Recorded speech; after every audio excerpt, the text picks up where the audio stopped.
So, hello everyone. I'm Abhijit. I welcome you all to Lakshya Academy. So, welcome guys to Line by Line series of chemistry. तो आज हम पढ़ने वाले हैं क्या solution. ये हमारा चैप्टर 1 है किसका, क्लास 12 केमिस्ट्री का। तो हम अपना लेक्चर 1 शुरू करते हैं। सबसे पहले हमें क्या पता होना चाहिए इस चैप्टर में हमें पता होना चाहिए कि मिक्सचर्स क्या होते हैं। मिक्सचर्स क्या होते हैं? मिक्सचर्स होते हैं दो या दो से ज़्यादा प्योर सब्सटेंसेस जब कंबाइन करते हैं तो वो क्या बनाते हैं, मिक्सचर बनाते हैं। क्या बनाएंगे, वो मिक्सचर बनाएंगे, ठीक है। अब क्या होता है, प्योर सब्सटेंसेस क्या है, ये एक डाउट आ रहा होगा कि what are pure substances. Pure substances कुछ भी नहीं होते, जैसे कि एलिमेंट्स हो गए, कोई एक कंपोनेंट, जैसे कि आयरन हो गया या फिर कॉपर हो गया, ये सारे प्योर सब्सटेंसेस है। ये एक ही टाइप के एटम से बने होते हैं, तो उनको हम क्या बोलते हैं, प्योर सब्सटेंसेस। अब हम एग्जांपल्स देख लेते हैं। एनसीईआरटी में ना हमें एग्जाम्पल दे रखे हैं, ये 3 एग्जाम्पल है, ठीक है। तो ब्रास क्या है, ब्रास एक मिक्सचर है, तो ये किससे बना होगा, ये मिक्सचर है, तो ये बना होगा प्योर सब्सटेंसेस से। तो प्योर सब्सटेंसेस कौन कौन है, कॉपर है और जिंक, ठीक है। तो ये दो प्योर सब्सटेंसेस से बना है, कॉपर एंड जिंक। अब नेक्स्ट एग्जाम्पल है हमारा जर्मन सिल्वर का। जर्मन सिल्वर किससे बना है, जर्मन सिल्वर बना है हमारा कॉपर, जिंक और निकल। और कॉपर, जिंक और निकल क्या होते हैं, ये प्योर सब्सटेंसेस है अपने आप में। तो हमने पढ़ा अभी कि मिक्सचर्स जो कि दो या दो से ज्यादा प्योर सब्सटेंसेस से बनते हैं, तो उन्हीं को हम लाइक मिक्सचर कहते हैं, ठीक है। अब आगे है ब्रॉन्ज। ब्रॉन्ज भी क्या है, एक मिक्सचर है। ये किससे बनता है, प्योर सब्सटेंसेस से बनेगा, मतलब इसकी प्योर सब्सटेंसेस क्या है, कॉपर है एंड टिन है, ठीक है। ये हमने याद कर लिया, हमारे बोर्ड्स में आ जाता है, ठीक है। अब आगे है कि मिक्सचर का जो कॉम्पोजिशन है ना, वो डिपेंड कराता है इसकी प्रॉपर्टीज कैसी होंगी, ठीक है। जैसी कॉम्पोजिशन होगी, जितना ज्यादा अमाउंट होगा, कॉम्पोजिशन का मतलब क्या हो गया कि जितना ज्यादा अमाउंट होगा वैसी उसकी प्रॉपर्टीज होगी, ठीक है। जैसे कि एग्जांपल हम देख लेते हैं, एग्जांपल हमें ये भी एनसीईआरटी का ही है। अगर 1 ppm मतलब 1 parts per million of fluoride ion क्या करता है, प्रिवेंट करता है टूथ डिके, मतलब आपके टूथ को डिके होने से बचाता है जब हम 1 ppm ऑफ फ्लोराइड आयन लेते हैं। अब पीपीएम क्या होता है, पीपीएम वैसे तो पार्ट है हमारा, आगे आएगा, बट मैं यहाँ पर आपको बता देता हूँ। पीपीएम का मतलब होता है क्या कि 1 part of solute in 1 million part of solution. मतलब सॉल्यूट का एक पार्ट, मतलब एक मॉलिक्यूल मान लो आप, 1 मिलियन पार्ट ऑफ सॉल्यूशन में, मतलब हमारा 1 मिलियन पूरा एक सॉल्यूशन है, इससे हम यहाँ पर बता सकते हैं पूरा लाइक 1 मिलियन सॉल्यूशन है। और यहीं पे हम देख ले तो एक, सिर्फ एक पार्ट सॉल्यूट का इस पूरे सॉल्यूशन में, इसको क्या बोलेंगे हम, इसको हम बोल देंगे 1 ppm, पार्ट्स पर मिलियन। और फॉर्मूला देख सकते हैं, पीपीएम का फॉर्मूला क्या होता है, mass of solute by mass of solution into 100, ठीक है। ये हो जाता है हमारा। नॉर्मली इसको 10/6 ले लेते हैं हम नीचे, ठीक है, मिलियन को। तो ऐसा ही है। अब हाँ, आगे क्या है कि अगर 1.5 ppm ले ले, इसकी मतलब हमने अमाउंट बढ़ा दी, तो इसकी वजह से क्या हो जाएगा, टूथ मोल्टेड हो जाएंगे, मतलब मोल्टेड टूथ हो जाते हैं हमारे। मतलब एक रस्ट टाइप बन जाते हैं, एक लेयर बन जाती है हमारे टूथ के ऊपर, ठीक है। ये नॉर्मली वैसे एरियाज में ज़्यादा देखने को मिलता है जहाँ पर पानी के अंदर ना फ्लोराइड की कंसंट्रेशन 1.5 ppm के आसपास हो या उससे ज़्यादा हो, ठीक है। अब अगर ज़्यादा कंसंट्रेशन आने लग जाए फ्लोराइड आयन का, तो क्या हो जाएगा, वो तो पॉइजनस हो जाएगा फिर। लाइक वो क्या कर देगा, वो हमारे बेसिक एक्टिविटीज़ को, अगर हम इसको खा लेते हैं, मतलब फ्लोराइड आयन के ऐसे कंसंट्रेशन को इनटेक कर लेते हैं, तो ये हमारे बेसिक लाइफ प्रोसेस को मतलब इनहिबिट कर देता है, और इसकी वजह से यू नो क्या डेथ भी हो सकती है। तो NaF जो है, NaF एक ये एनसीईआरटी में दे रखे है, सोडियम फ्लोराइड, ये है रेड पोर्शन में यूज करते हैं, ठीक है, तो इसको हम याद रख सकते हैं, ठीक है। अब चलिए हम देख लेते हैं एनसीईआरटी में। एनसीईआरटी में सबसे पहले शुरू किया है कि in normal life we rarely come across pure substances, true, बहुत कम हमें देखने को मिल रहा है। तुम्हें क्या ऐसे मिल जाएगा कि हाँ ये तो कॉपर का मॉलिक्यूल पड़ा है, अरे हाँ ये तो ऑक्सीजन का ये मॉलिक्यूल पड़ा है, ऐसे नहीं मिल जाता है हमें प्योर सब्सटेंसेस, ठीक है। हमें नॉर्मली कैसे मिलता है, मिक्सचर्स की फॉर्म में मिलते हैं, जिस यहाँ लिख रखा है, most of these are mixtures containing 2 or more pure substances, ठीक है। अब यहाँ पर ये लाइन लिखी है, देयर यूटिलिटी और importance in life depends on their composition. इसकी मतलब जो यूज कर रहे हैं हम लाइफ में, ये सब इसके क्वांटिटी पे डिपेंड करता है। जैसे कि हम फ्लोराइड वाला हमने बताया ना ये फ्लोराइड वाला हमने बताया कि अगर 1 पार्ट में लेंगे, 1 पीपीएम में लेंगे तो प्रिवेंट करेगा टूथ डिके। बट अगर उससे ज़्यादा में ले रहे हैं तो फिर उसका अपना जो है इफ़ेक्ट आ रहा है हमारी बॉडी पे, नेगेटिव इफ़ेक्ट, ठीक है? अब इसको कंटिन्यू करते हैं। अब यहाँ पर एग्ज़ाम्पल्स दे रखे हैं वो वाले, जैसे कि हमने बताया ब्रास का एग्ज़ाम्पल दे रखा है। ये मिक्सचर्स के एग्ज़ाम्पल है, ठीक है? जर्मन सिल्वर का एग्ज़ाम्पल दे रखा है, फिर ब्रॉन्ज़ का एग्ज़ाम्पल दे रखा है और उन्हीं के किस-किस प्योर सब्सटेंसेस से वो बना है। और अब नेक्स्ट लाइन में 1 पार्ट पर million ppm of fluoride ion in body prevents tooth decay. ये वाला वही पॉइंट आ गया जो हमने बताया कि 1 पीपीएम लेंगे तो ये हमारा टूथ डिके प्रिवेंट कर रहा है, 1.5 पीपीएम में लेंगे तो ये हमारे टूथ को जो है एक लेयर बना देता है वो, ठीक है? मोल्टेड टूथ हो जाता है वो।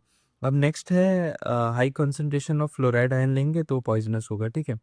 और सोडियम फ्लोराइड वाला पॉइंट भी यहाँ पर आ गया, ठीक है? सोडियम फ्लोराइड क्या है? रैट पॉइजन में यूज़ करता है। अब यहाँ बता रखे हैं intravenous injections are always dissolve in water containing salts at particular ionic concentration that match with blood plasma concentration, ठीक है? सिंपली बता रखा है कि जो इंट्रावीनस इंजेक्शन होते हैं ना, उसकी जो कंसंट्रेशन होती है वो सिमिलर होती है दैट ऑफ प्लाज्मा कंसंट्रेशन, मतलब जो आयंस की कंसंट्रेशन होती है। वरना यार वो हम हमें पता है कि उसकी वजह से क्या हो जाएगा, अगर हम ज़्यादा कंसंट्रेशन में देंगे तो उसकी वजह से जो है सेल जो है रप्चर कर जाते हैं हमारे, आरबीसी वगैरह। तो मतलब वैसे बताने को बता सकते हैं 0.8% लेते हैं NaCl की कंडीशन में, क्योंकि ये इक्विलिब्रियम होते हैं आरबीसी के। ये तो एक्स्ट्रा चीज़ है, ठीक है? अब आगे चलते हैं हम। आगे है हमारा कि types of solution. Next topic क्या आ गया हमारा? Types of solution. और टाइप्स ऑफ सॉल्यूशन पढ़ते हैं फटाफट। तो टाइप्स ऑफ सॉल्यूशन पढ़ने से पहले एक बहुत इंपॉर्टेंट चीज़ है कि सॉल्यूशन क्या होता है। सबसे डाउट आता है सबका कि सॉल्यूशन क्या है। आखिर हमने मिक्सचर्स पढ़ लिया, अब सॉल्यूशन क्या होता है? सॉल्यूशन क्या होता है? सॉल्यूशन होता है, solution are homogeneous mixtures of 2 or more then 2 components.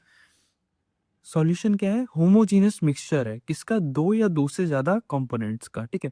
अब एक डाउट आ गया कि भाई ये होमोजेनियस मिक्सचर्स क्या होते हैं? होमोजेनियस मिक्सचर्स क्या होते हैं? तो आओ, मिक्सचर्स जो होते हैं ना हमारे, वो हमारे 2 टाइप के होते हैं। कितने टाइप के होते हैं मिक्सचर्स? एक होमोजेनस, एक हेटेरोजेनस। होमोजेनस क्या होता है? होमोजेनस वो होंगे, होमो का मतलब क्या होता है? सेम होता है ना? होमो मतलब सेम, मतलब कॉम्पोजिशन जो है यूनिफॉर्म रहेगी। पूरी इसकी जो कॉम्पोजिशन है ना, अगर ऐसे बनाते हैं, वाटर है हमारा, अगर हम ऐसे वाटर बनाते हैं तो हमारा जो जो कंपोनेंट है इसमें सॉल्यूट है वो यूनिफॉर्मली प्रेजेंट रहेगा, ठीक है? ठीक है, ये बताना चाहते हैं हम होमोजेनस से। अच्छा, अब एग्जाम्पल क्या हो जाएगा होमोजीनियस का? होमोजीनियस का एग्जाम्पल है सॉल्ट प्लस वाटर सॉल्यूशन, ठीक है? पानी के अंदर आप ऐसे सॉल्ट डालोगे तो वो पूरा आपको दिखेगा नहीं, पूरा होमोजीनियस हो जाता है, ठीक है? और हेट्रोजीनियस का क्या मतलब है कि कॉम्पोजिशन जो है नॉन यूनिफॉर्म होगा। कॉम्पोजिशन जो है हमारा मतलब पूरा परफेक्ट नहीं होगा, उसमें कहीं आपको अलग से दिखेगा, अच्छा ये मॉलिक्यूल यहाँ पर है, पूरा एक यूनिफॉर्मिटी नहीं रहेगा, कहीं ज़्यादा कहीं कम। इसका एग्जाम्पल क्या हो जाएगा? सॉइल प्लस वाटर, ठीक है? हमने होमोजेनियस का मतलब पढ़ लिया। अब सॉल्यूशन में हमने पढ़ा कि solution are homogeneous mixtures of 2 or more then 2 components, ठीक है? तो इसका मतलब है होमोजेनियस है, तो इसका क्या मतलब हो गया कि कॉम्पोजिशन और प्रॉपर्टीज जो है इसकी यूनिफॉर्म रहेगी, है ना? इसकी यूनिफॉर्म रहनी चाहिए। होमोजेनियस मिक्सचर है तो फिर कॉम्पोजिशन और प्रॉपर्टीज यूनिफॉर्म रहेगी, ठीक है? अब हम पढ़ लेते हैं कि कंपोनेंट्स क्या-क्या होंगे। अभी यहाँ पर हमने बोला 2 या मोर देन 2 कंपोनेंट्स, तो ये कंपोनेंट्स क्या चीज़ है? Components of solution. Components of solution क्या होगा? सॉल्वेंट होता है और सॉल्यूट होता है, ठीक है? सॉल्वेंट ये हमने बचपन से पढ़ते आ रहे हैं कि सॉल्वेंट क्या होता है, सॉल्यूट क्या होता है। नॉर्मली सॉल्वेंट क्या होता है? जो कि बहुत ज़्यादा क्वांटिटी में प्रेजेंट हो, लार्जेस्ट क्वांटिटी होगी इसकी सॉल्यूशन के अंदर। अगर हम बोल रहे हैं ना किसी को कि ये डिब्बा है, इस डिब्बे के अंदर हमारा एक पूरा सॉल्यूशन पड़ा है, ठीक है? ये पूरा सॉल्यूशन पड़ा है, ठीक है? लेट्स सपोज कि ये सॉल्यूशन किस चीज़ का है? ये सॉल्यूशन है हमारा कुछ भी एक मान लेते हैं जिसमें वाटर है हमारा एज सॉल्वेंट, ठीक है? ऐसे ये ये हमारा एक सॉल्यूशन पड़ा है, ठीक है? इसको हमने कह दिया कि ये सॉल्यूशन है। तो ये अगर सॉल्यूशन है तो इसमें कौन-सा हमें ज़्यादा दिख रहा है? हमें दिख रहा है ये ब्लू वाला ज़्यादा है, मतलब वाटर ज़्यादा है। वाटर मतलब क्या है? यहाँ पर सॉल्वेंट है, क्योंकि लार्जेस्ट क्वांटिटी में प्रेज़ेंट है। और जो कम क्वांटिटी में प्रेज़ेंट है वो क्या है? हमारा सॉल्यूट हो जाएगा, ठीक है? जो कम में प्रेज़ेंट वो सॉल्यूट, जो ज़्यादा में प्रेज़ेंट वो सॉल्वेंट, ठीक है। अब सॉल्वेंट में एक चीज है, ये पॉइंट लिखा है, एनसीईआरटी का पॉइंट है, ये नोट करने वाला पॉइंट है और बहुत इंपॉर्टेंट है कि solvent determines physical state of solution. मतलब सॉल्वेंट जो है वो डिटरमाइन कर रही है कि फिजिकल स्टेट क्या होगा सॉल्वेंट का। फिजिकल स्टेट से क्या समझ रहे हैं हम? फिजिकल स्टेट से हम समझ रहे हैं कि लिक्विड स्टेट होता है, हमने पढ़ा है, सॉलिड स्टेट होता है, ये हमें पता है कि 3 टाइप ऑफ स्टेट्स होते हैं हमारे, स्टेट्स ऑफ मैटर जो होते हैं, जो हमने 9th-10th में पढ़ा है, लिक्विड, सॉलिड और कौन सा होता है, गैसियस होता है, ठीक है। तो जो फिजिकल स्टेट है सॉल्यूशन का वो कौन डिपेंड कर रहेगा, मतलब किस पे डिपेंड कर रहा है, वो डिपेंड कर रहा है सॉल्वेंट पे। तो इस सिनेरियो में क्या हो जाएगा, ये लिक्विड ही हो जाएगा, लिक्विड हो जाएगा इसका, है ना। प्रॉपर्टी कैसे होगी इसकी, लिक्विड होगी, क्योंकि इसका सॉल्वेंट क्या है, वाटर है, वो खुद लिक्विड है, तो इसकी वजह से पूरा सॉल्यूशन भी कैसा हो जाएगा, लिक्विड टाइप, ठीक है। अच्छा, एक एनसीईआरटी में और एक चीज लिखी है कि बाइनरी सॉल्यूशंस, हम इस चैप्टर में डील करेंगे बाइनरी सॉल्यूशन के बारे में। बाइनरी सॉल्यूशन क्या होता है, बाइनरी में हमने पढ़ा है, बाइनरी कोड वगैरह के बारे में पढ़ा है। बाइनरी का मतलब क्या होता है, टू, मतलब दो, मतलब जो सॉल्यूशन होंगे उसके सिर्फ दो कंपोनेंट्स होंगे, दो कौन से, सॉल्यूट और सॉल्वेंट, इसी को बोला हमने बाइनरी सॉल्यूशन। सिंपल, आ गया, अब कोई दिक्कत नहीं है, ठीक है। अब हम यहाँ से पढ़ लेंगे क्या लिखा है। Solutions are homogeneous mixtures of two or more than two components. Homogeneous mixture होता है दो या दो से ज्यादा कंपोनेंट्स का, ये मैंने अभी बताया। Homogeneous mixtures we mean that its composition और इसकी प्रॉपर्टीज जो होगी यूनिफॉर्म होगी थ्रू आउट द मिक्सचर, ठीक है, ये भी समझ आ गया हमें। जनरली क्या लिखा है, component that is present in the largest quantity is known as solvent, ठीक है, उसकी उसी को सॉल्वेंट कहते हैं जो लार्जेस्ट में होगा। और सॉल्वेंट ही हमारा डिटरमाइन करता है फिजिकल स्टेट को, जिसमें सॉल्यूशन हमारा एग्जिस्ट करेगा, ठीक है। ये भी बता दिया मैंने एग्जांपल से आपको, वो वाटर वाला, कौन से वाला एग्जांपल, आओ ये वाला एग्जांपल, ठीक है। अगर ये वाला लिक्विड है सॉल्वेंट तो सॉल्यूशन भी कैसा, लिक्विड ही हो जाएगा, ठीक है, कोई दिक्कत नहीं है, एकदम आसान है और बस समझना होगा आपको, ठीक है। और इसमें क्या लिखा है, one or more components present in the solution other than solvent are called solutes, ठीक है। सॉल्यूट्स कौन सा होता है, जो सॉल्वेंट को छोड़ के, ठीक है। इन दिस यूनिट हम किसके बारे में डील करेंगे, बाइनरी सॉल्यूशंस के बारे में, ठीक है। डन भाई, बाइनरी सॉल्यूशन का समझ लिया हमने। अब आगे चलते हैं, आगे क्या लिखा है कि, हाँ, आगे आगे हमारे टाइप्स ऑफ सॉल्यूशन। अब हम पढ़ते हैं कि कितने टाइप ऑफ सॉल्यूशन होते हैं। तो डायरेक्टली इसमें इसमें मैंने कुछ नोट्स वगैरह ऐड नहीं किया है, क्योंकि ये टेबल डायरेक्टली आपका उठ के आ जाता है, किसमें, बोर्ड्स में आ जाता है, ठीक है ना। बोर्ड्स में आ जाता है, किस फॉर्म में आता है, या तो एमसीक्यू आ जाते हैं यहाँ से, या फिर आपका एक डायरेक्ट क्वेश्चन आते हैं कि describe about the types of solution with example, okay. तो सबसे पहले हम देख लेते हैं टाइप्स ऑफ सॉल्यूशन, कितने टाइप्स के सॉल्यूशन होते हैं, ठीक है।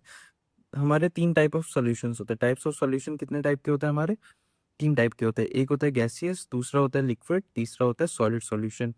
अभी हमने पढ़ा कि जो सॉल्वेंट है उसी की वजह से जो सॉल्यूशन का नेचर आएगा, मतलब अगर सॉल्वेंट हमारा गैसियस है तो सॉल्यूशन कैसा होगा, वो भी गैसियस होगा।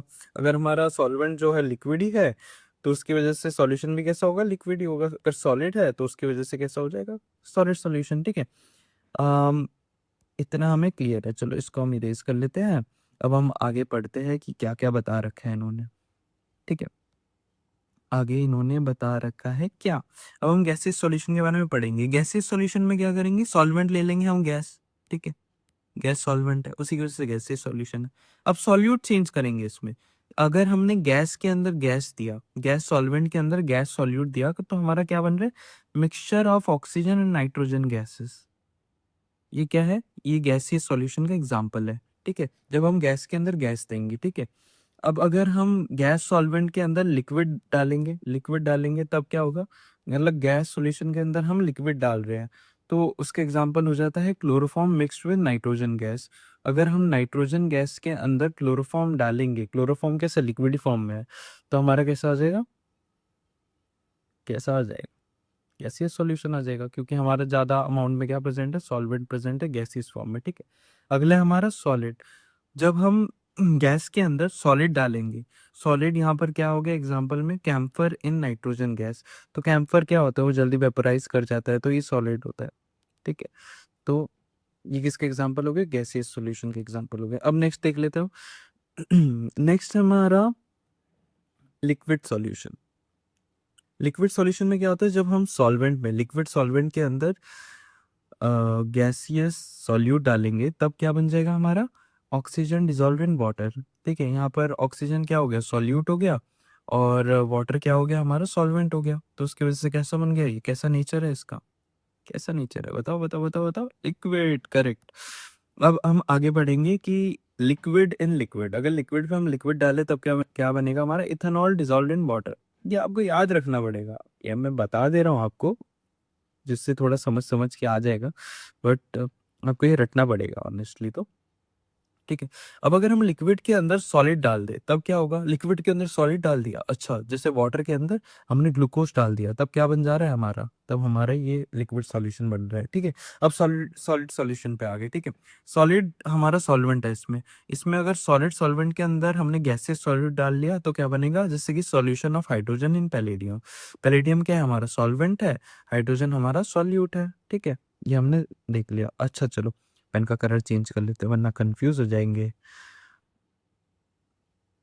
ओके, कहाँ गए, ये रहा। अब सॉलिड के अंदर अगर हम लिक्विड डाल दे, अगर हम सॉलिड के अंदर लिक्विड डाल दे तो क्या बन जाएगा, अमालगम ऑफ मरकरी विद सोडियम।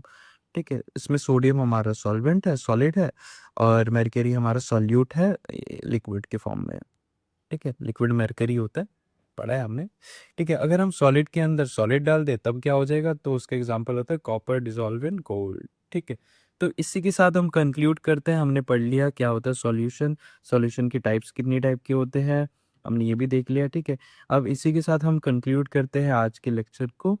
ठीक है, थैंक यू।